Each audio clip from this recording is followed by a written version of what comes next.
আজকে মন চাইলো ঝাল ঝাল করে কিছু একটা বানাবো। তো যেই মাথার মধ্যে বুদ্ধি আসলো কি বানাবো কিভাবে কি ঝাল কি বানানো যায়। তো নিরামিষ দিনে তো এই তো ঝটপট বানিয়ে ফেললাম ডাল আর চাল দিয়ে মজাদার একটা মচমচে বড়া রেসিপি। তো আমি ডাল এতে ভিজিয়ে রেখেছিলাম, চালও ভিজিয়ে রেখেছি। আমি চিনি গুঁড়ো আতপ চাল নিয়েছি। তো এবারে আমি ডালগুলো বেটে নেব।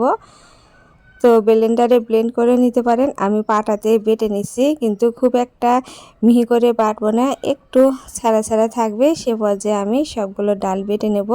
আর ব্লেন্ড করে নিলে কি হয়, একবারে পালিশ হবে, অতটা মচমচে হবে না। সেজন্য একটু ছাড়া ছাড়া করে আমি সব ডালগুলো বেটে নিচ্ছি। আর আজকের নিরামিষ দিনে খুবই ভালো একটা মজাদার রেসিপি, আর খুবই ভালো লাগে খেতে, মচমচে এবং ঝাল ঝাল করে এভাবে সহজে তৈরি করে নিতে পারেন নিরামিষ দিনে। তো ডালগুলো বেটে নিয়ে হয়, তো এবারে আমি চালগুলো বেটে বাটা হচ্ছে। আর এই চালটা কিন্তু একটু আমি পালিশ করে বাটবো। তো চালগুলো আমি বেটে নিলাম। তো চাল ডাল আমার সবই বাটা হয়ে গেছে। এবারে আমি ঝালের জন্য কাঁচামরিচ বেটে নেব।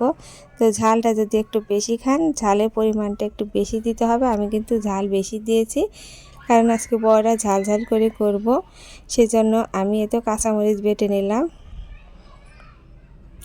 তো আমার আজকের রেসিপিটা আপনার ভালো লেগে থাকলে ইউটিউব চ্যানেলটিকে সাবস্ক্রাইব করে পাশের বেল বাটনটা অন করে দেবেন, যখন কোনো ভিডিও ছাড়বো সবার আগে দেখতে পাবেন। আর যারা ফেসবুক থেকে দেখছেন, আমার আজকের এই রান্নার রেসিপিটা লাইক এবং ফলো করে দেবেন, আর কমেন্টে জানাবেন কেমন লাগছে, আর শেয়ার করে দেওয়ার অনুরোধ জানাচ্ছি। তো এবারে আমি পরিমাণ মতো হলুদ, পরিমাণ মতো লবণ আর একটু মরিচের গুঁড়া দিয়ে ভালো করে মেখে নিচ্ছি।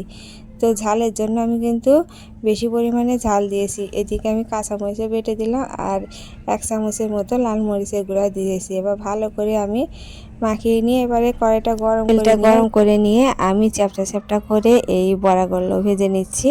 আর এভাবে চ্যাপটা করে দিলে কিন্তু খুবই মুচমুচি হয়। আর চুলার হিটটা লো টু মিডিয়াম করে দিয়ে বড়াগুলো ভেজে নেবে। সময় নিয়ে নিয়ে বড়াগুলো ভাজলে কি হবে, মুচমুচে হবে, আবার অনেকক্ষণ পর্যন্ত কিন্তু বড়াগুলো মুচমুচে থাকবে। তো উল্টে পাল্টে আমি বড়াগুলো ভেজে নিচ্ছি।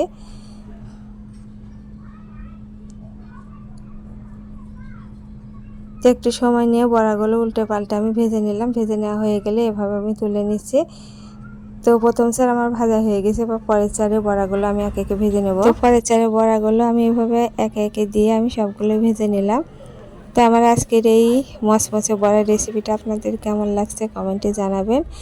আর নিরামিষ দিনে খুব সহজে কিন্তু বানিয়ে নেওয়া যায়, খেতে কিন্তু খুবই ভালো লাগে।